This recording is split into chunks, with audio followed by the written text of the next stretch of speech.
Saudações, comunidade. Me chamo Amanda e hoje decidi dividir com vocês uma experiência que transformou profundamente minha vida. Sei que alguns podem achar difícil acreditar na minha história, pois no início eu mesma resistia a aceitar que tudo aquilo era real. Os eventos que vivi poderiam facilmente ser retirados de um pesadelo distorcido, mas asseguro a vocês, com toda a sinceridade, que tudo o que vou relatar é verdadeiro. Ouço esse podcast há anos e desde o primeiro depoimento senti vontade de compartilhar minha própria história.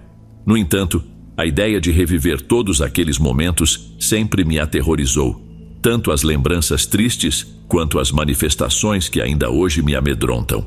Tudo começou quando eu tinha 6 anos. Pelo menos, foi nesse momento que a experiência começou para mim.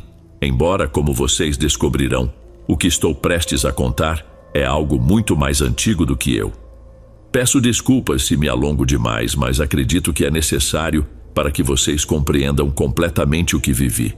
Minha família era pequena. Éramos apenas minha mãe, minha avó e eu. Meu pai faleceu em um acidente de carro quando eu tinha apenas 6 anos, então sempre fomos só nós 3. Minha mãe e eu sempre tivemos uma relação muito próxima, embora durante grande parte da minha infância não passássemos tanto tempo juntas. Ela trabalhava o dia todo para garantir que eu nunca sentisse falta de nada.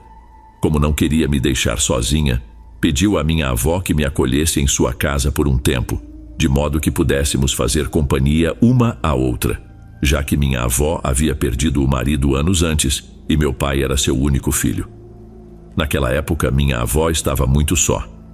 A princípio, ela recusou, mas depois de muita insistência da minha mãe e ao perceber a dificuldade da situação, acabou aceitando. A casa da minha avó era enorme e muito antiga, feita quase inteiramente de madeira. Era um lar que passava de geração em geração em nossa família. Lembro-me claramente de que a casa estava sempre bem iluminada. As cortinas ficavam abertas durante todo o dia, e assim que a noite caía, minha avó acendia todas as luzes, mantendo-as acesas até o amanhecer. Ela sempre queimava incensos em cada canto da casa, e o aroma era tão intenso que inicialmente me causava tontura, mas com o tempo acabei me acostumando. Algo que não me chamou a atenção até eu crescer foi o fato de que a casa da minha avó não tinha espelhos, nenhum. Minha avó era profundamente católica, rezava incessantemente e sempre mantinha velas acesas em seu quarto. Quando o relógio marcava 8 horas da noite, ela dizia que já era hora de dormir. Nós íamos para o quarto dela e ela trancava a porta. Nunca saíamos do quarto até o amanhecer. Se eu precisasse usar o banheiro durante a noite, ela deixava um balde no quarto para que eu não precisasse sair. E sempre depois de me deitar, ela se sentava em sua cadeira de balanço, pegava seu rosário vermelho e começava a rezar. Eu ouvia suas preces até que o sono finalmente me dominava. De vez em quando, eu acordava no meio da noite com alguns ruídos. Minha avó dizia que eram apenas os estalos da madeira, devido à idade da casa, e que eu não deveria me preocupar. No entanto, em uma dessas noites, acordei e precisei usar o balde. Não quis acordar minha avó, que estava adormecida em sua cadeira de balanço. Enquanto estava no balde, ouvi um som estranho vindo do corredor. Aproximando-me da porta, encostei meu ouvido nela, pensando que poderia ser minha mãe, que tivesse vindo me visitar após o trabalho. Mas, ao prestar atenção, ouvi uma respiração lenta e pesada, como se alguém estivesse se afogando, lutando para respirar. Acordei minha avó e disse que minha mãe havia chegado, que estava no corredor, mas que soava estranha, como se estivesse extremamente exausta. Minha avó saltou da cadeira, me colocou na cama e acendeu a vela, que aparentemente havia se apagado. Ela pegou seu rosário debaixo do travesseiro e, com uma voz trêmula, começou a rezar. Lembro-me de que foi a primeira vez que senti um medo profundo, e embora eu não compreendesse completamente o que estava acontecendo, algo dentro de mim dizia que aquilo não era bom. Bem cedo, na manhã seguinte, minha mãe chegou e ajudou minha avó a empacotar várias coisas. A partir de então, nós 3 passamos a morar juntas em nossa casa. Desde o dia em que voltamos, eu me sentia muito nervosa, sentia frio na maior parte do tempo, e à noite, O medo era tanto que eu já não me levantava para ir ao banheiro. Chego a sentir vergonha em dizer, mas molhei a cama várias vezes. Desde aquele primeiro dia em que voltamos, minha avó pediu à minha mãe que jogasse fora o espelho do banheiro, mas minha mãe não quis, pois era o espelho que ela usava para se arrumar. Eventualmente minha avó desistiu de insistir, mas sempre que minha mãe saía para trabalhar, minha avó, tremendo, entrava no banheiro e cobria o espelho com um lençol. À noite, ela mantinha seu ritual sagrado. Segurava seu rosário vermelho, acendia uma vela e começava a rezar. Nunca houve um dia em que ela não seguisse esse costume. Quando minha avó faleceu de um infarto, eu tinha 13 anos e sua morte me deixou devastada. A partir daí, me isolei e mergulhei em uma profunda depressão. Recordo que nos meses que antecederam sua morte, ela já demonstrava um cansaço extremo, com olhos fundos e o corpo muito emagrecido. No entanto, ao vê-la no caixão, senti uma paz inexplicável. Suas bochechas estavam novamente cheias e, graças à maquiagem, parecia que ela apenas dormia. Alguns dias após sua morte, minha mãe mudou de emprego para poder passar mais tempo comigo. Financeiramente, estávamos mais apertadas, mas pelo menos tínhamos uma à outra. Desde o falecimento da minha avó, a casa parecia mais leve, e o ambiente mudou completamente, de forma que eu não sentia mais medo do escuro. Quando criança, acreditava que isso acontecia porque minha avó havia se tornado meu anjo da guarda, capaz de me proteger de tudo, mesmo após a morte. Algum tempo depois, minha mãe conseguiu um emprego melhor remunerado, o que nos permitiu comprar uma casinha em um conjunto habitacional ainda em construção. Para nós, era a realização de um sonho. Foi nessa época que conheci Alice, minha melhor amiga até hoje. Alice e seus pais compraram a casa em frente à nossa, e como tínhamos a mesma idade e ambas éramos filhas únicas, nos tornamos amigas íntimas rapidamente. Sua família passou a ser um grande suporte para nós.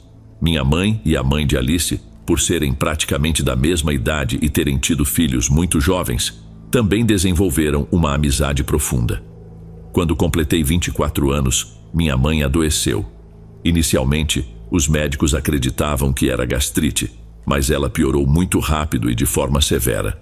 A mãe de Alice levou minha mãe a um especialista, que nos deu a notícia devastadora. Ela estava com um câncer de estômago em estágio muito avançado, que já havia se espalhado para os pulmões e não havia nada que pudesse ser feito. Os médicos sugeriram uma cirurgia para remover o máximo possível, mas isso só prolongaria sua vida por alguns meses. Eu não conseguia acreditar no que estava ouvindo. Minha mãe era tudo o que eu tinha, e agora me diziam que nosso tempo juntas estava chegando ao fim. A mãe de Alice se dispôs a arcar com os custos da cirurgia. Sua família estava em boa situação financeira, e como minha mãe era como uma irmã para ela, não hesitou em gastar o dinheiro.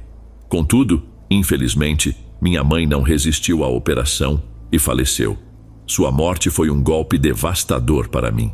Caí novamente em uma profunda depressão, e a ideia de estar sozinha, completamente sozinha, me aterrorizava. Pensei várias vezes em acabar com minha própria vida. Felizmente, Alice e sua mãe estiveram ao meu lado, não me deixando sozinha em nenhum momento.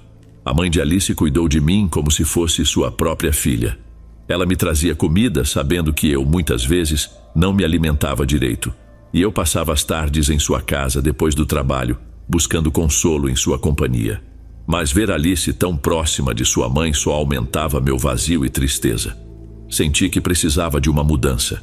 A casa que eu dividia com minha mãe estava cheia de lembranças, e cada canto me lembrava de sua ausência. Então, decidi me mudar para a antiga casa da minha avó no interior, mas essa foi a pior decisão que eu poderia ter tomado. A casa era grande e solitária, como eu mencionei, já estava muito deteriorada, mas achei que poderia ser o lugar perfeito para um novo começo. Esperava encontrar um pouco de paz, longe das lembranças que me sufocavam. Alice me avisou sobre a solidão que eu poderia sentir, mas eu acreditava que a mudança me faria bem. Desde a primeira vez que cruzei a porta, senti um frio que penetrava até os ossos, mas pensei que era normal, já que a casa havia ficado desabitada por anos. Passei os primeiros dias me obrigando a levantar e a me manter ocupada, limpando e pintando as paredes desgastadas e mofadas. Queria que a casa da minha avó voltasse a ter vida. No entanto, quando comecei a me sentir um pouco melhor, as coisas começaram a mudar, quase imperceptivelmente. Tudo começou com pequenos ruídos, que eu atribuía à idade da casa. O ranger da madeira, o sussurro do vento passando pelas frestas. Mas havia algo mais, algo que eu não conseguia explicar e que me deixava inquieta. A primeira coisa que me incomodou foram as sombras. Sombras que eu via pelo canto do olho, arrastando-se e destacando-se mesmo na escuridão.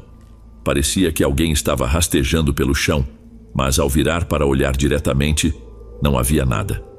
Comecei então a acender todas as luzes da casa assim que anoitecia, pois a escuridão me aterrorizava. Uma noite, enquanto tentava adormecer, ouvi um som vindo do corredor. Parecia que algo pesado estava sendo arrastado. Reconheci aquele som. Era o mesmo que ouvi na última vez em que estive lá com minha avó. Convenci-me de que era apenas fruto da minha imaginação, da minha mente exausta e nervosa por estar sozinha naquela casa enorme. Mas em seguida, começaram os odores. Um fedor intenso e nauseante de enxofre invadia a casa sempre que esses ruídos surgiam. E por mais que ventilasse os cômodos e limpasse com cloro, o cheiro persistia. No começo, pensei que talvez fossem ratos, possivelmente vários mortos entre as paredes. Por isso, comecei a comprar velas aromáticas e as distribuí pelos cômodos. O que mais me marcou foi a primeira experiência realmente aterrorizante naquela casa. Uma manhã, enquanto me penteava diante do espelho do banheiro, percebi algo estranho. Inicialmente, achei que fosse apenas minha imaginação, mas ao me observar melhor, notei que algo estava errado. Meu reflexo me olhava de volta com um sorriso que eu não estava esboçando. Era como se meu rosto estivesse forçado a sorrir de um jeito bizarro, e meus olhos pareciam vazios, fundos, como se não fossem meus. Nesse instante, o pânico tomou conta de mim. Senti um arrepio percorrer todo o meu corpo, dos pés à cabeça, e meu coração batia tão forte que achei que poderia explodir. Tentei gritar, mas a voz não saiu. Era como se o medo tivesse me silenciado.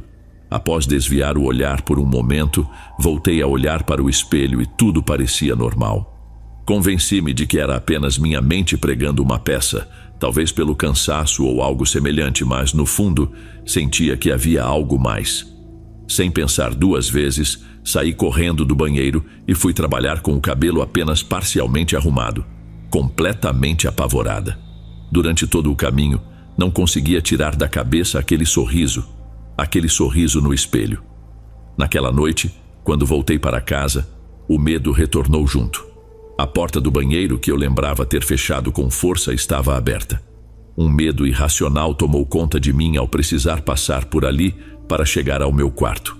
Naquela noite, dormi com todas as luzes acesas, com a porta trancada e, embora me envergonhe, coloquei um balde no quarto caso precisasse usar o banheiro durante a noite. Assim que o dia amanheceu, decidi cobrir os poucos espelhos que tinha levado para a casa com lençóis e toalhas, para evitar me olhar neles, para evitar que aquilo acontecesse novamente. Com o tempo, o cheiro de enxofre começou a invadir toda a casa. Era um odor nauseante que se intensificava durante a noite. Além disso, os ruídos continuaram, tornando-se mais frequentes. A noite era preenchida com sons estranhos, como se alguém estivesse movendo móveis ou rastejando pelo chão, como se eu não fosse a única habitante daquela casa. Uma tarde, Alice veio me visitar. Eu estava mostrando a casa para ela, mas não havia mencionado nada sobre o que estava acontecendo comigo. Não queria que ela pensasse que eu estava enlouquecendo ou que tudo era apenas parte da minha depressão. Quando a levei ao meu quarto, que antes era o da minha avó, ela disse algo que fez meu sangue gelar. "Estou tão feliz que você tenha adotado um cachorro. Pelo menos agora você não está mais sozinha nesta casa enorme", comentou com um tom de alívio. "Como assim, um cachorro?", perguntei surpresa. Ela fez uma expressão de dúvida e respondeu: "Não me diga que aquilo era um gato, porque nunca vi um tão grande." Diante da minha expressão confusa, ela acrescentou: "Bom, é que quando estávamos entrando no quarto, vi claramente algo nos seguindo pelo corredor, mas que depois entrou no banheiro." Ela mal havia terminado de falar quando ouvimos um estrondo vindo do corredor. Corremos para ver o que era e encontramos o candelabro no chão. No teto havia várias marcas de pequenas mãos sujas, quase invisíveis, como se uma criança de cerca de 8 anos tivesse estado engatinhando por lá. Mas, à medida que as marcas avançavam, elas começavam a se transformar em pegadas de cachorro. Alice saiu correndo como se fosse uma alma carregada, e eu fui logo atrás dela. Entramos em seu carro e dirigimos até um restaurante de fast food nos arredores da cidade. Estacionamos na praça e, enquanto comíamos dentro do carro, Alice me pediu uma explicação sobre o que acabávamos de presenciar, como se eu tivesse uma resposta clara, como se devesse uma explicação a ela. Decidi contar tudo o que estava acontecendo comigo, arriscando que ela achasse que eu estava louca. Mas, para minha surpresa, ela acreditou em mim. Depois, fomos para a casa de Alice. Aproveitei para passar pela casa da minha mãe, e assim que entrei, senti novamente aquela vibração pesada, o cheiro podre que agora também tomava conta daquele lugar. Enchi-me de coragem ao pensar que as coisas que me atormentavam haviam invadido até a casa da minha mãe. Naquela noite acabei dormindo na casa de Alice. Nós duas montamos uma espécie de acampamento na sala, com várias cobertas, como fazíamos quando éramos crianças. Tenho o sono leve, então percebi quando Alice se levantou para ir ao banheiro durante a madrugada. Estava prestes a voltar a dormir quando ela retornou chorando para me acordar. O espelho, repetia sem parar. Tentei acalmá-la, e quando conseguiu falar, explicou que, enquanto lavava as mãos e olhava para o espelho, seu reflexo esboçou um leve sorriso, quase imperceptível, mas profundamente assustador. Ela disse que aquela não era sua face, que havia algo errado. Eu lhe disse que talvez fosse apenas um sonho, por estar meio adormecida, especialmente depois de tudo que eu havia contado sobre minhas experiências. Isso a tranquilizou um pouco, mas ela insistiu que fôssemos juntas ao banheiro. Removemos o espelho e o guardamos no quarto da mãe dela, que não estava em casa, pois havia ido visitar uma de suas irmãs. Naquela noite, nenhuma de nós conseguiu dormir. Pela manhã, Alice me levou de volta à casa da minha avó, mas ela se recusou a entrar. A partir de então, os ruídos na casa se intensificaram. Cada noite, dormir se tornava um tormento, e decidi me mudar para o quarto no andar térreo, logo abaixo do antigo quarto da minha avó. Naquela tarde, enquanto terminava de transferir minhas coisas para o novo quarto, recebi uma ligação de Alice. Sua voz tremia de medo. "Juro que você não vai acreditar, mas não é sugestão. Minha mãe também passou por isso", disse ela. "O que aconteceu?", perguntei. Entrei no quarto da minha mãe cedo e vi que ela havia coberto o espelho do toucador com uma toalha. Fiquei preocupada e perguntei por que ela fez isso. E ela me disse que naquela mesma manhã, enquanto limpava o quarto, ao olhar no espelho, viu seu rosto de um jeito estranho. Ela se aproximou, pensando que era algo relacionado à distância ou à falta dos óculos, mas quanto mais se aproximava, mais percebia que seu rosto sorria de forma anormal, um sorriso forçado, com olhos cheios de sofrimento. Eu não conseguia acreditar no que estava ouvindo. Alice não havia mencionado nada disso à sua mãe, então não havia como ela estar sugestionada. "E isso não é tudo", acrescentou Alice. "Minha casa está com um cheiro horrível, como se houvesse um animal morto lá dentro. É o mesmo odor que o da casa da sua mãe." Comecei a chorar. Não podia acreditar no que estava acontecendo. Queria me convencer de que tudo aquilo não passava de uma ilusão, mas as palavras de Alice confirmavam que tudo era real.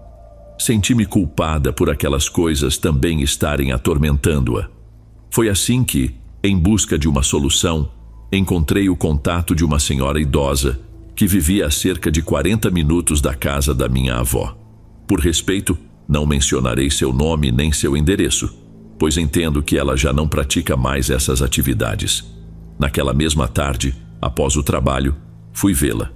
Não havia ninguém antes de mim, então fui atendida rapidamente. O quarto onde ela me recebeu era grande e sombrio, com um altar enorme de um santo que eu não reconheci. O ambiente estava carregado com uma mistura de incenso, ervas e cera. Havia velas acesas por toda parte e ramos espalhados pelo chão.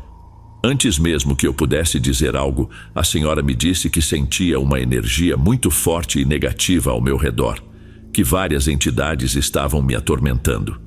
Embora ela pudesse ajudar a diminuir as manifestações, advertiu que não poderia eliminá-las completamente e que tentar fazê-lo poderia ser contraproducente, intensificando as manifestações em vez de reduzi-las. Contei a ela tudo o que havia ocorrido desde a minha chegada à casa e também o que tinha sentido e ouvido quando morei com minha avó na infância. Mencionei o caso de Alice também. A senhora me explicou que, embora não pudesse determinar como essas entidades haviam se ligado à minha família, estava certa de que elas nos acompanhavam há muitos anos, talvez até por gerações. Ela disse que era provável que essas entidades estivessem ligadas a alguém, possivelmente até a minha avó. Mencionou que seriam necessárias várias sessões de limpeza, tanto na minha casa quanto na de Alice e na antiga casa da minha mãe, mas advertiu que essas entidades poderiam continuar a nos atormentar.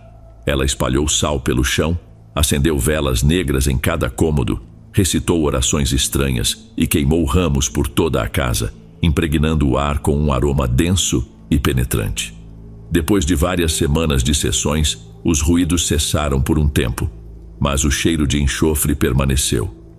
A última experiência paranormal que tive naquela casa aconteceu na última noite que passei lá. Eu estava tentando dormir quando, no andar de cima, no corredor, ouvi novamente aquela coisa se arrastando. Desta vez, pude ouvir o som de suas mãos se apoiando no chão, uma após a outra, lenta e pesadamente, como se cada movimento fosse um esforço imenso. Fiquei paralisada de medo, aterrorizada com a ideia de que aquilo pudesse descer as escadas e chegar até o quarto onde eu estava. Tentei rezar mentalmente, tentei lembrar das orações que minha avó costumava fazer à noite, mas minha mente estava em branco. Não conseguia lembrar de nada. Aquela coisa continuava se movendo pelo corredor e sua respiração pesada se aproximava cada vez mais das escadas. De repente, o ruído parou abruptamente, e quando comecei a me acalmar, aquela respiração horrível soou diretamente debaixo da minha cama. Senti uma pressão terrível começar nos meus pés e subir até minha cabeça. Acho que desmaiei de medo. Quando acordei, ainda estava escuro. O medo era tão grande que até estender a mão para pegar meu celular no criado mudo me aterrorizava. Então, o silêncio do quarto foi interrompido por murmúrios acompanhados pelo ranger da madeira no quarto de cima. Era o mesmo som que eu ouvia quando minha avó se balançava em sua cadeira enquanto rezava. No começo, foi difícil distinguir, mas aos poucos consegui focar nos murmúrios e reconheci a voz que vinha do andar de cima. São Miguel Arcanjo, defendei-nos no combate, sede nosso auxílio contra as maldades e ciladas do demônio, que Deus manifeste sobre ele seu poder, é nossa humilde súplica. Era a voz da minha avó. Eu podia ouvi-la rezando ao longe, em seu quarto, sentada em sua cadeira de balanço. As lágrimas começaram a escorrer pelo meu rosto, e de repente senti uma paz que não sentia há muito tempo. Lembrei-me das suas orações e comecei a rezar no mesmo ritmo dos murmúrios até adormecer. Na manhã seguinte recolhi minhas coisas e fui embora. Senti que aquela noite poderia ter sido a última, mas que minha avó estava lá para me proteger. Senti que ela havia voltado para me dizer que eu precisava sair daquela casa. Subi ao seu quarto pela última vez, armada com a coragem que a luz do dia me dava. Agradeci por ter me protegido e disse que iria me mudar, que ela podia continuar descansando em paz. Prometi que a casa continuaria lá e que me certificaria de que ninguém mais a habitasse. Quando me virei, vi sua cadeira de balanço e ali estava seu rosário. Aquele rosário vermelho com o qual ela sempre rezava e que eu juro ter visto em suas mãos quando a enterramos no caixão.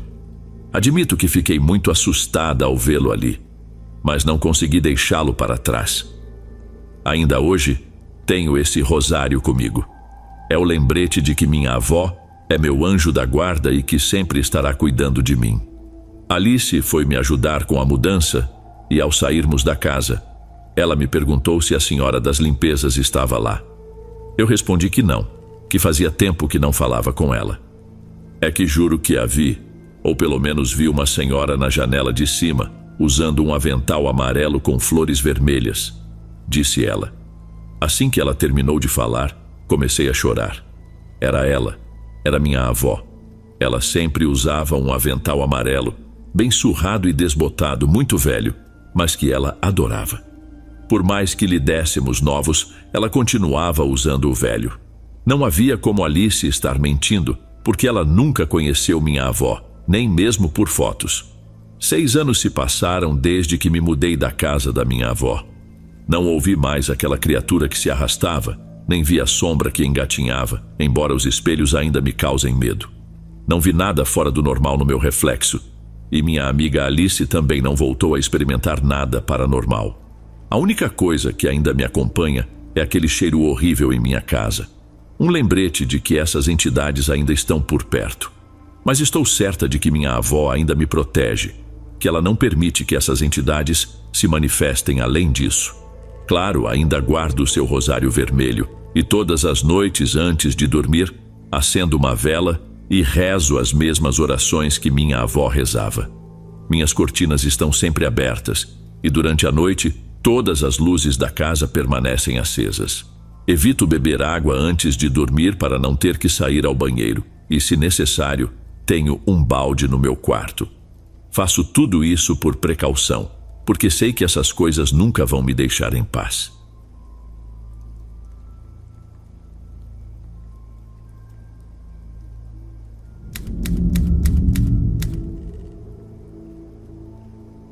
Quando eu tinha 17 anos, meu pai foi diagnosticado com câncer. Os prognósticos não eram promissores, mas ele optou por enfrentar todo o tratamento determinado a lutar até o fim.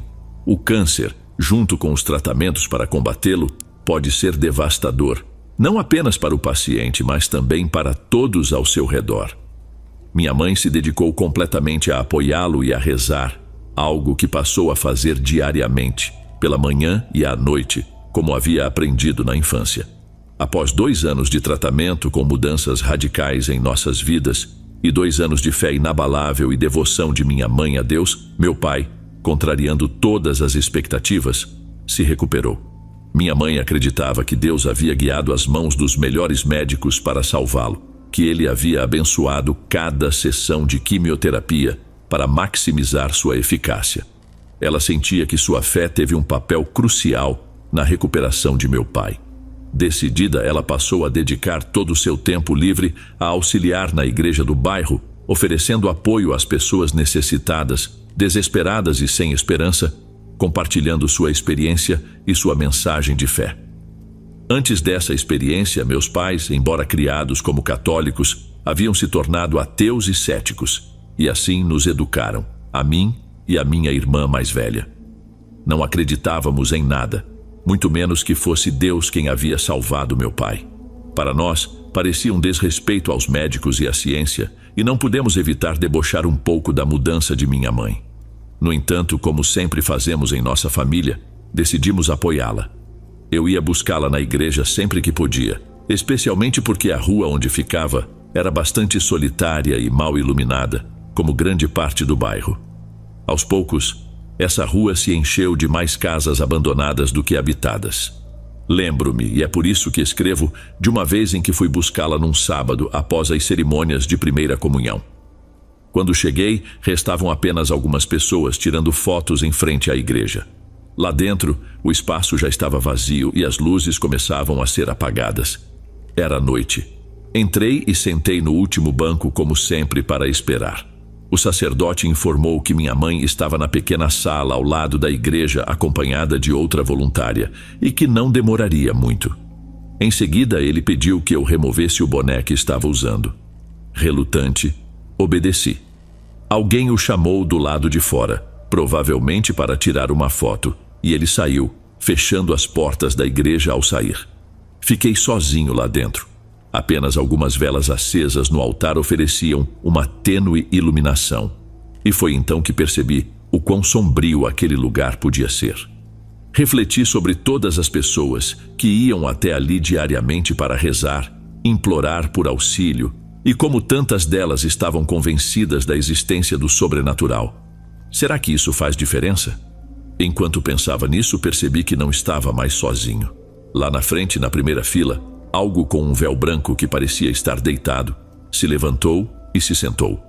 Pelo pouco que aparecia do banco, pensei que fosse uma menina. Levantei-me para me aproximar e verificar se ainda havia mais alguém ali para informá-la sobre a saída, já que a porta que o sacerdote havia fechado não podia ser aberta por nós. Ao dar alguns passos à frente, confirmei que era realmente uma menina, uma das que participavam da primeira comunhão. Ela ainda estava sentada ali em seu vestido, como se aguardasse alguém. Talvez não tivesse família e estivesse esperando pelo padre. Talvez seus pais não pudessem vir, ou quem sabe, pobrezinha, seu vestido de mangas longas e bonito fosse muito, muito velho de outra época. Também estava um pouco grande nela. Não era incomum que as crianças mais pobres usassem roupas de outras pessoas. Ouvi como se ela estivesse cantando, como se rezasse em forma de canto. Senti pena ao pensar que ela acreditava estar sozinha. Então pigarreei e falei para que ela soubesse que eu estava ali, para que não se assustasse ao me ver de repente. Olá, o padre já vai voltar. Ele já fechou. Não estão te esperando lá fora. Ao ouvir isso, ela se virou abruptamente para mim. Seus olhos mal apareciam acima do banco, mas não consegui vê-los por causa do véu que cobria seu rosto. Ela se levantou e caminhou em direção à porta à sua esquerda, que dava para as salas. Seus movimentos eram estranhos. O vestido arrastava no chão, de modo que não conseguia ver como seus pés se moviam. Ela andava sem mover um único centímetro de seu corpo, como se estivesse rígida, avançando mecanicamente. Gritei que a saída não era por ali, que por ali não se podia entrar. Levantei-me para segui-la e percebi o eco dos meus passos reverberando pela igreja enquanto caminhava apressadamente. Notei que não havia escutado os passos dela. Seguia pelo corredor longo ao lado da igreja. De um lado, o caminho levava à pequena sala. Do outro, a uma saída para os fundos da igreja. À minha esquerda havia a luz acesa na sala onde minha mãe estava. Mas a menina seguiu para o outro lado, para a direita em direção à porta. Eu a seguia à distância para me certificar de que ela estava bem, que alguém a esperava do lado de fora da igreja. Não havia nada lá atrás, apenas um terreno vazio do tamanho de vários quarteirões, muito escuro. Já havia visto pessoas, ocasionalmente, estacionando seus carros lá. A menina deixou a porta aberta e eu caminhei até lá. Do outro lado, via-se apenas escuridão. Não havia nenhuma luz lá fora. Ao chegar à porta, consegui avistá-la a cerca de 15 metros de distância. Sua figura mal era visível na escuridão daquela noite. De repente, o vestido branco que ela usava caiu no chão.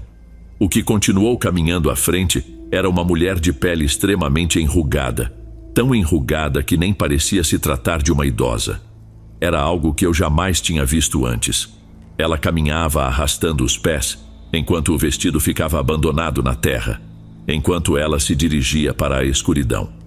Embora hoje zombem de mim, naquele momento pensei que fosse uma idosa desorientada que poderia precisar de ajuda. Já tinha visto algo semelhante com uma irmã do meu avô, então tentei segui-la para ajudar. Passei ao lado do vestido e continuei a procurá-la, mas ao me distanciar da igreja, a escuridão da noite não me permitia enxergar nada, nem mesmo onde eu pisava. Tirei o telefone do bolso, mas sua luz não iluminava mais que a umidade no ar, que formava uma leve névoa ao meu redor. A luz só era útil quando a apontava para o chão, mas não havia nada, absolutamente nada. Decidi voltar para avisar o padre e minha mãe, mas ao passar pelo vestido, ele já não estava mais lá. O que restava era uma mancha branca no chão, algo parecido com um saco de cimento, metade sobre a terra, metade enterrado. Confuso, corri de volta para o corredor. Ouvi vozes. O padre estava encostado na porta da sala, conversando com minha mãe e outra voluntária. Apressadamente, fui até eles e contei o que acabara de ver. As expressões de minha mãe e da outra senhora mudaram drasticamente, mas o padre apenas me repreendeu, dizendo para eu não falar dessas coisas nem brincar com isso, e saiu pela mesma porta que levava aos fundos. A outra senhora estava pálida e não disse uma palavra. Minha mãe apenas pediu que eu pegasse suas coisas. Nós três saímos e começamos a caminhar. A senhora poderia atravessar a primeira rua para chegar logo em casa, mas preferiu nos acompanhar, mesmo sabendo que levaria quase o dobro do tempo. Ela parecia muito nervosa e as duas falavam sobre algo que claramente já conheciam, mas que para mim não estava totalmente claro. Estavam discutindo sobre o que eu tinha visto. Uma menina que aparecia caminhando ao redor da igreja durante cerimônias de primeira comunhão. Parecia que elas entendiam sua origem, talvez a história ou a lenda, mas essas coisas nunca são conhecidas em detalhes. Eu não disse mais nada. Não fiz mais perguntas. Quando chegamos em casa, a senhora se despediu e foi embora. A única vez que tentei perguntar à minha mãe sobre o que eu vi, ela disse que não havia necessidade de me contar, pois eu não acreditava nessas coisas, que eu deveria encontrar uma explicação lógica. Quando compartilhei isso, especialmente com minha irmã, ela zombou bastante de mim por acreditar em fantasmas. Desde então, toda vez que há uma primeira comunhão e preciso buscar minha mãe na igreja, acreditem, nunca mais fui sozinho.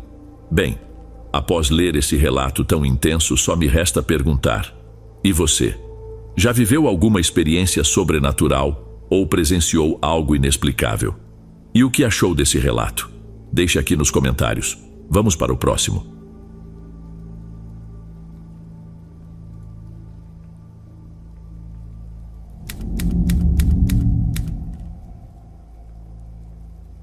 Oi, Dom. Boa noite. Espero que todos estejam bem ao ouvir isso. Desde pequeno, sempre tive uma certa sensibilidade para atrair coisas paranormais. Sempre tive a infelicidade de enxergar o que os outros não veem. Tenho muitas histórias para contar, mas hoje vou falar sobre uma criatura que já ouvi mencionarem em outros relatos. Imagino que essa habilidade de ver coisas que os outros não conseguem não se limite apenas a fantasmas, ou talvez, quem sabe, criaturas como essa também sejam. O primeiro avistamento aconteceu quando eu tinha 7 anos. Eu estava com meu avô, e ele me deixou por um momento enquanto ia comprar tamales, um prato parecido com a pamonha, com uma senhora que morava ali perto. Fiquei sentada em um banco em frente à nossa casa, olhando para o céu. Naquela época, o céu estava repleto de estrelas, bem diferente de hoje. Eu adorava ficar olhando por horas, e enquanto contemplava as estrelas, de repente vi algo que cruzou o céu noturno, bloqueando as estrelas enquanto voava a uns 50 metros de mim. Parecia um homem, um humano com asas, uma figura negra que voava quase sem mover suas asas. Lembro muito bem de como corri para contar à minha mãe e à minha avó que vi um homem alado, todo negro, voando sobre o vilarejo. Claro que todos apenas riram de mim. Ninguém acreditou. Em casa morávamos meus avós, meus tios, irmãos da minha mãe, ela, meu irmão e eu. Éramos 7. Dias depois desse incidente, estávamos todos jantando. Quando a noite já avançava e eu adormeci na sala, como de costume, alguém me carregou até minha cama. Após um tempo, ouvi meu irmão rindo com meus tios e avós enquanto assistiam televisão. Eles estavam ali, bem perto do quarto, na sala. Ouvi por alguns segundos, mas voltei a dormir. No entanto, algo novamente me despertou. Desta vez era algo no meu quarto. Eu não conseguia vê-lo, mas podia senti-lo. Levantei-me, fiquei de pé e fui para a sala onde os outros estavam. Porém, algo me fez parar antes de sair e olhar para minha cama. Ali, bem atrás de onde eu estava, pude ver uma figura parada ao lado da cama. Era uma silhueta negra com chifres, envolta em algo que parecia um tecido, como se tivesse asas, e se enrolasse nelas. Demorei alguns segundos para conseguir correr e gritar. Minha avó correu para me abraçar e eu lhe contei o que havia visto. Somente ela acreditou em mim. Ela me disse que também havia sentido algo, primeiro uma angústia no peito e depois um cheiro repugnante que apareceu de repente na casa. Felizmente, foi a última vez que vi essa criatura. Nunca mais a encontrei, seja em minha casa, no céu ou em qualquer outro lugar. Há 2 anos, voltei para a capital para viver com meu pai. Minha mãe permaneceu no povoado com seu marido e meu irmão. Desde aquela visão, muitos anos se passaram, mas há poucos dias minha mãe me ligou para dizer que a senhora dos tamales, aquela que meu avô sempre visitava, havia falecido.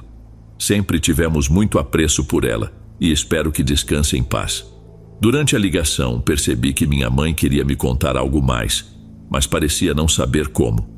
Aquela criatura que vi e pela qual riram de mim havia sido vista novamente. Desta vez, por várias pessoas do povoado. O primeiro a mencionar foi um amigo dela que contou, muito assustado, ter visto uma gárgula. Dias depois, sem nenhuma relação aparente, sua esposa faleceu. Em seguida, na igreja onde meus avós frequentam, uma irmã relatou que um de seus netos, junto com seu pai, havia avistado um ser demoníaco voando quase sobre eles, enquanto voltavam para o povoado. Ela disse que ambos viram a mesma coisa, pois o jovem, 3 dias depois, tentou tirar a própria vida. Ele afirmou que obedecia a vozes que surgiram repentinamente em sua cabeça. O relato mais recente foi o de alguns homens que ouviram um forte bater de asas, logo do lado de fora de sua casa. Saíram assustados, pois nunca tinham ouvido algo assim antes. Dizem que viram um homem se afastando enquanto voava, e logo em seguida ouviram tiros por todo o povoado. Todos que atiraram eram outros homens, também muito assustados. Foi então que de repente me lembrei de tudo o que vivi e tentei esquecer. Imediatamente questionei minha mãe por não ter acreditado em mim. Até mesmo o marido dela, quando soube dessas aparições, admitiu que também tinha visto algo, mas há muito tempo, quando era adolescente, enquanto estava indo com seu pai para um vilarejo próximo, chamado Tetcuário. Ambos viram uma criatura ao lado da estrada, algo que parecia um homem com asas, que estava devorando alguma coisa. Não sei o que vi há tanto tempo. Sei que no povoado começaram a surgir teorias sobre isso. Alguns dizem que é um demônio, outros acreditam ser um bruxo. Ninguém sabe ao certo. E provavelmente nunca saberemos a verdade. Espero, amigos, que vocês nunca se deparem com algo assim, porque, se acredito em algo, é que essa criatura traz tragédias consigo. Fico feliz que ainda esteja aqui assistindo. Sinta-se à vontade para comentar o que está achando dos relatos e também para se inscrever aqui no canal Evocando Medo. Bom, vamos para o próximo relato.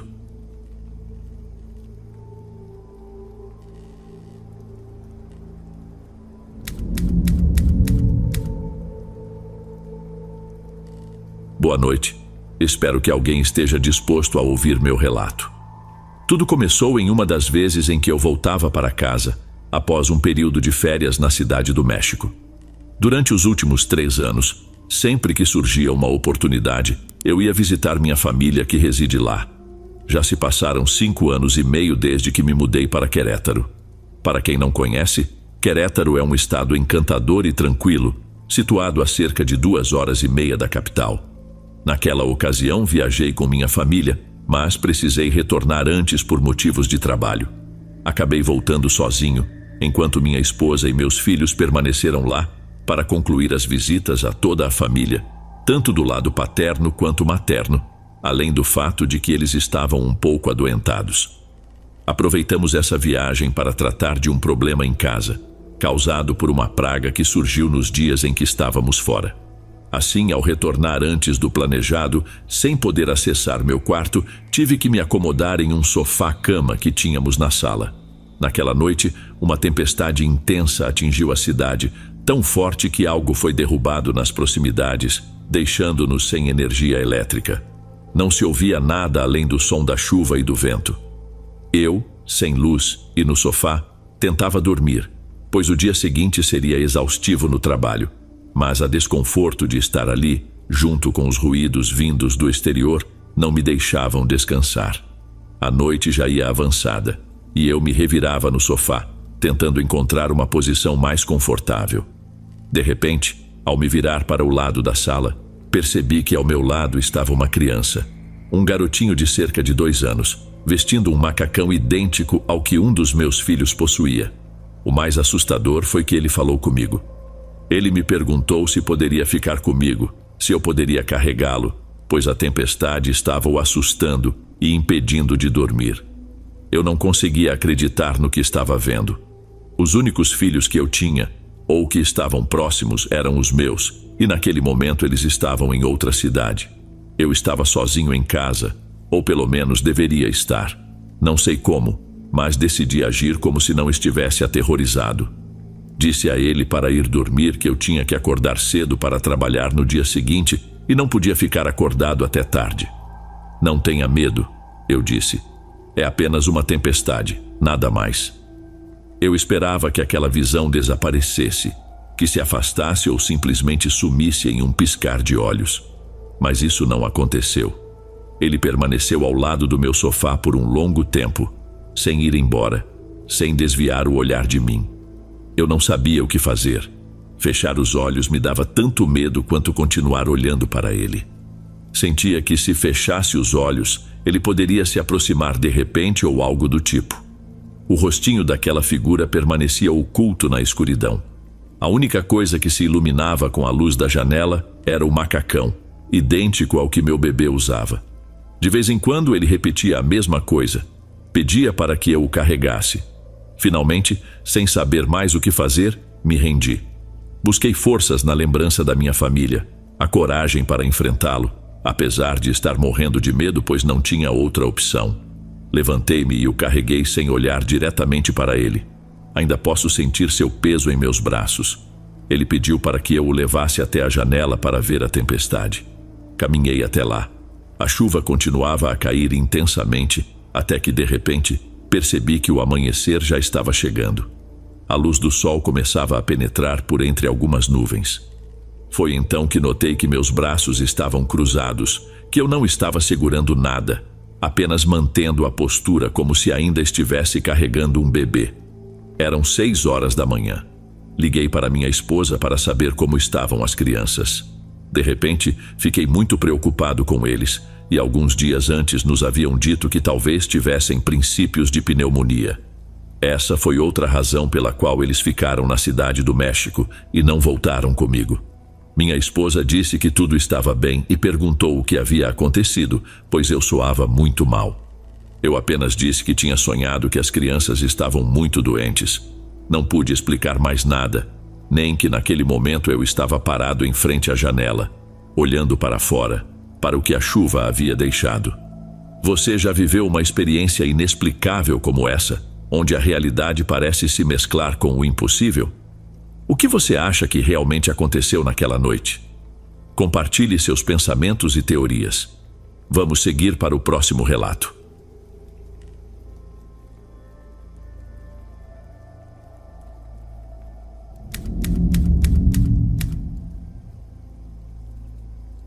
Boa noite, comunidade. Me chamo Lívia e hoje gostaria de compartilhar com vocês uma breve história, uma anedota que, apesar de sua simplicidade, considero profundamente impactante. Garanto que o que vou relatar é totalmente verídico, sem exageros.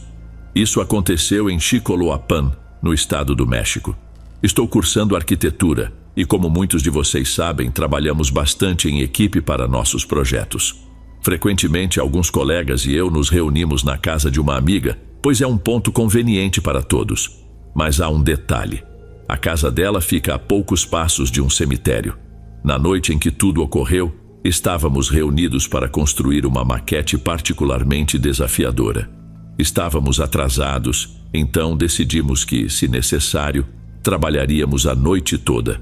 Apesar de termos tomado inúmeros cafés e conversado para nos manter acordados, por volta das 3 da manhã já estávamos exaustos, mal conseguindo manter os olhos abertos.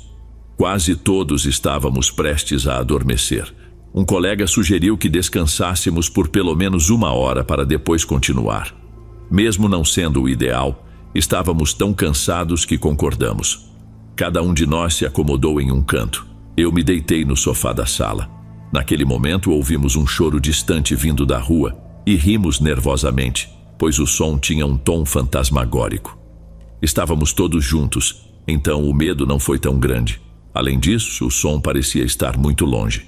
Alguém comentou que agora podíamos dizer que havíamos escutado La Llorona, conhecida como o espírito de uma mulher de branco, descabelada e chorosa, que afogou os seus filhos e depois se arrependeu e foi amaldiçoada. Foi nesse instante que me lembrei de uma particularidade da lenda. Dizem que, se você a escuta de longe, é porque ela já está muito próxima. De repente, ouvimos novamente, dessa vez de forma clara e nítida. E embora a crença diga que ao escutá-la próxima, ela já está se afastando, ouvir aquele som tão perto, como se estivesse do lado de fora da casa, nos encheu de terror. Instintivamente todos olhamos para a porta e as janelas. Tudo parecia estar devidamente fechado, e teríamos acreditado que tudo havia acabado, que não passava de uma brincadeira. Mas então notamos um rosário que minha colega havia pendurado junto à porta.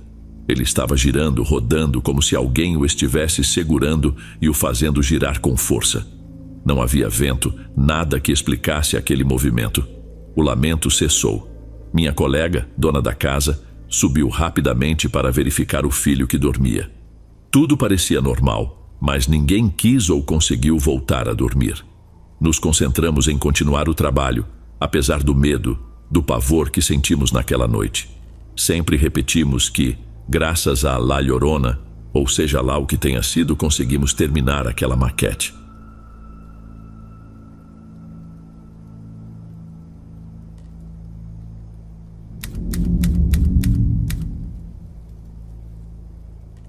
Meu nome é Douglas e sou natural de Ponta Grossa, no Paraná.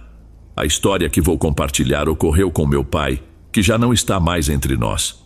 Até hoje, quando me recordo desse episódio, ainda fico profundamente impressionado. Por volta dos anos 60, a principal forma de entretenimento para muitos era o cinema. Nessa época, meu pai, com apenas 12 anos, foi ao cinema do bairro acompanhado de suas irmãs, minhas tias. Elas, no entanto, não estavam muito interessadas no filme e decidiram sair antes do final, deixando meu pai sozinho, que queria assistir até o fim.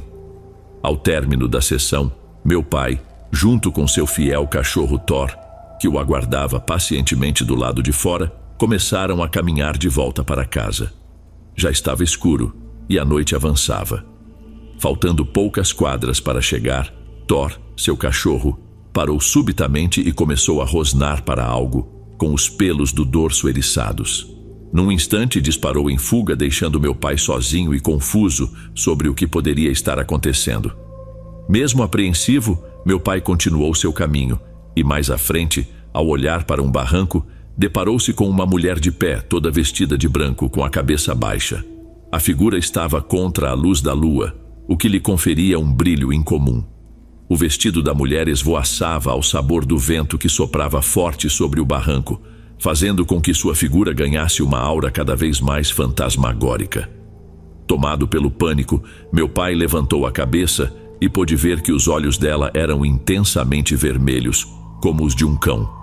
Sem hesitar, ele correu para casa, chegando quase sem fôlego e pálido como uma folha de papel. Minha avó, preocupada, perguntou-lhe o que havia acontecido, e a única coisa que ele conseguiu dizer foi que tinha visto uma assombração pelo caminho. Anos se passaram desde esse incidente e meu pai já era um homem feito, morando sozinho em uma pensão. Durante o dia, ele trabalhava e à noite cursava geografia na faculdade, em busca de realizar seu sonho de se tornar professor. A rotina era intensa, dividida entre trabalho e estudos. Em uma certa noite, embora não consiga precisar a hora, mas já era bem tarde, talvez madrugada, meu pai estava dormindo quando foi despertado pelo som da porta do quarto se abrindo sozinha. Ele notou de relance uma figura toda de branco entrando no quarto, aproximando-se e parando ao lado da cama. Paralisado, ele sentiu seu corpo gelar, e sua única reação foi fechar os olhos e rezar para que aquilo desaparecesse o mais rápido possível. Ele continuou rezando até que seu coração acalmasse, conseguindo, por fim, adormecer. Na manhã seguinte, ele acordou convencido de que tudo não passara de um sonho. Meu pai relatou que isso aconteceu naquele estado em que estamos entre a vigília e o sono, sem conseguir organizar os pensamentos. Os dias seguiram normais até que, em outra noite, já deitado, ele voltou a sentir aquela presença adentrando o quarto. Seu corpo paralisou e um frio percorreu sua espinha. Ele percebeu então aquela coisa tocando seus pés, e o medo intensificou-se, pois eram as mãos mais frias que já havia sentido. No decorrer de quase todas as noites seguintes, meu pai sentiu a presença visitá-lo novamente. Sem saber como proceder, um amigo lhe aconselhou a procurar um centro espírita. Lá, disseram-lhe que poderia ser o espírito de alguém em busca de ajuda, e que ele deveria confrontar a entidade. Decidido a pôr um fim naquela situação, meu pai preparou-se para a próxima visita. Naquela noite, como de costume, a entidade surgiu e se aproximou da cama. Num ato de coragem, ou talvez de puro desespero, meu pai levantou-se e segurou a figura pelos braços. Ele descreveu a sensação como surreal, comparando-a a segurar um cabo de vassoura. Frente a frente com o rosto nítido de uma jovem mulher, ele não hesitou em perguntar o que ela queria e se precisava de ajuda. Não obteve resposta imediata, então insistiu. Você quer que eu acenda uma vela e faça uma prece para que encontre paz e possa descansar? Desta vez, ela respondeu apenas com um leve aceno de cabeça, indicando que sim. No meio da noite, meu pai ajoelhou-se, acendeu uma vela e rezou para que aquele espírito encontrasse paz. Desde esse dia, as visitas cessaram. Após essa experiência, ele passou a frequentar ocasionalmente o centro espírita que o auxiliou e, muito tempo depois, soube por intermédio de um médium que o espírito que o visitava era de uma enfermeira que havia tirado a própria vida com veneno.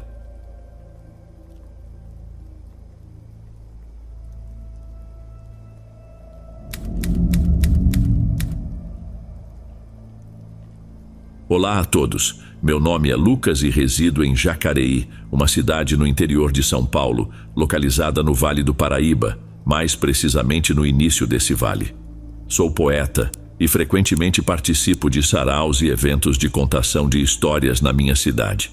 Em 2015, tive a oportunidade de participar de um sarau poético que aconteceu no Museu de Antropologia do Vale do Paraíba, um evento marcado para as 8 da noite. O museu é um antigo casarão, pertencente a Rubens Mendes Batista, um fazendeiro do século XIX, conhecido por seu envolvimento na transposição do Rio Paraíba e pela sua produção de café. Batista, como era chamado, foi o proprietário desse imponente casarão, conhecido como Solar Batista, construído em taipa, com grossas portas altas em estilo colonial. Este casarão, por sua importância histórica, foi tombado como patrimônio histórico. O casarão guarda muitos segredos, especialmente em seu vasto porão, onde Batista mantinha seus escravos antes de vendê-los para outros coronéis da região. Mas, além desses segredos, há uma lenda que permeia o casarão. Embora alguns possam achá-la bizarra, é de fato uma lenda macabra. Conta-se que Batista emparedou viva uma de suas filhas por ela ter se envolvido com um dos escravos. Desde então, há rumores de que o espírito da moça ainda vaga pelos corredores do casarão. Um dos guardas do museu teria testemunhado a aparição do fantasma na escada que leva ao andar superior, local onde a jovem foi supostamente emparedada. Foi justamente nesse casarão, cercado por histórias e lendas, que participei do sarau de poesias. Eu nunca acreditei em fantasmas, mas depois daquela noite, mudei de ideia. O grande dia chegou e me preparei para o sarau. Às 8 da noite, com meus poemas em mãos, fui até o casarão, que já estava lotado de artistas locais, poetas e prosadores. O sarau foi um sucesso, e fui o último a declamar minhas poesias. Quando deu 10 da noite, o evento chegou ao fim e todos foram embora, restando apenas eu e o guarda. Eu ainda quis permanecer um pouco mais para admirar o local, afinal, ali havia muita história. Foi então que o guarda, olhando para mim, disse: "Poeta, preciso fechar o museu, já são 10h30. Então desci as escadas em direção à recepção do museu. O guarda estava visivelmente ansioso para ir embora, e eu soube que ele era supersticioso, temendo ficar sozinho no casarão à noite, especialmente depois que todos já tinham saído. O medo das lendas de fantasmas era grande, e por isso, quando o relógio marcava 10h30 da noite, ele sempre se apressava, especialmente em dias de saraus ou reuniões, para que as pessoas fossem embora logo, pois ele também queria sair rapidamente. Foi nesse momento que percebi que havia esquecido minha pasta com os poemas no andar de cima. Falei para o guarda: "Oh, minha nossa, seu guarda, esqueci minha pasta de poemas. Não posso sair sem ela, preciso buscá-la." Ele, já apavorado e louco para fechar o museu, respondeu: "Senhor, por favor, corra e pegue logo, preciso ir embora." Subi as escadas novamente, e pela primeira vez confesso que senti medo. O medo parecia alongar a escada, tornando-a interminável. Eu estava apressado para pegar minha pasta enquanto o guarda ansiava por ir embora. A escada parecia se estender, como se os degraus se multiplicassem, e eu subia, mas não chegava ao topo. Finalmente entrei no salão de festas onde havia um piano. De repente, o piano começou a tocar sozinho, e pior, tocava uma música fúnebre. Nesse instante, minhas pernas fraquejaram, fiquei todo arrepiado, e meu coração disparou a ponto de achar que iria desmaiar. Como podia, de repente, um piano tocar sozinho, ainda mais uma música tão lúgubre? Mas eu não podia deixar minha pasta para trás. Tinha que pegar meus poemas. Quanto mais eu caminhava em direção à pasta, mais alto o piano tocava. Tentei me convencer de que era apenas minha imaginação. Afinal, como um piano poderia tocar sozinho, ainda mais uma música dessas? Foi então que avistei a figura de um homem usando chapéu, de costas para mim, que falava em um tom ameaçador. Saia daqui, saia do meu casarão, saia já do meu casarão. Eu queria gritar, mas não conseguia. O fantasma estava de costas e eu estava prestes a sair imediatamente, mas naquele instante ele se virou para mim. Aquela figura aterrorizante não tinha rosto e com uma voz cavernosa gritou novamente: saia do meu casarão, saia do meu casarão. Senti o cheiro de madeira podre e naftalina no ar. De repente, fui atingido no rosto por um objeto. Para minha surpresa, era a minha pasta, a pasta onde guardava meus poemas. O fantasma a havia arremessado contra mim com uma força incrível. Peguei minha pasta rapidamente e corri em direção à escada para descer rumo ao salão principal e escapar dali. Quando finalmente cheguei à escada, apavorado, segurando firmemente a minha pasta de poesias, vi a imagem de uma moça flutuando em minha direção, com um sorriso macabro. Sabe aquele sorriso diabólico, aterrorizante? Ela vinha em minha direção com aquele sorriso assustador. Soltei um grito, cobri meu rosto com a pasta, não queria ver aquela cena. De repente, a moça passou por mim e senti o tecido do vestido dela roçar em meu rosto, um tecido mofado e gelado. Suas mãos frias e duras tocaram as minhas e eu fiquei paralisado. Foi então que ela soltou uma gargalhada e eu senti até o hálito dela, um cheiro estranho, como de poeira e coisas apodrecidas. Não conseguia me mover ou gritar por socorro. Nesse momento senti uma mão agarrar meu braço e me puxar. Era o guarda, pálido, tremendo, com um olhar cheio de pavor. Ele disse: vamos embora logo daqui. E ainda acrescentou: eu também vi o fantasma da moça aqui na escada. Corremos em direção à porta de saída. Já eram 11h30. Enquanto o guarda, apavorado, fechava a porta principal do casarão, olhei para a janela do andar de cima e vi, brilhando como fogo, o fantasma do Coronel Batista. Sim, era ele. O mesmo fantasma que exigiu que eu saísse do casarão imediatamente. Pelo vitrô, vi nitidamente a figura de costas do coronel, assim como o fantasma da moça da escada, que parecia flutuar. Despedi-me do guarda, que montou em sua moto e acelerou, fugindo dali o mais rápido possível. Eu também tomei meu rumo correndo pelas ruas de Jacareí, direto para casa, tentando deixar para trás a experiência macabra daquela noite. Mas o cheiro daquele hálito de naftalina, de coisa podre, ainda sinto esse odor em minhas narinas, um cheiro de tecido envelhecido e mofado. Minhas mãos parecem ainda sentir o toque das mãos duras e geladas daquele fantasma da escada, daquela moça. Ninguém me contou essa história. Fui eu quem viveu essa experiência aterradora naquela noite. Sei que não foi um pesadelo. Eu vi o fantasma do Coronel Batista e vi o espírito da filha que ele emparedou viva. Ninguém precisou me contar, fui eu quem viveu, eu que passei por essa experiência macabra que nunca mais quero repetir. Essa é a história que a vida escreveu para mim e que ainda hoje me arrepia. Espero que tenham gostado desses relatos. Chegamos ao fim de mais um vídeo. Se gostou desse, provavelmente vai gostar desses outros que deixei aqui na tela como sugestão. Até logo, amigos.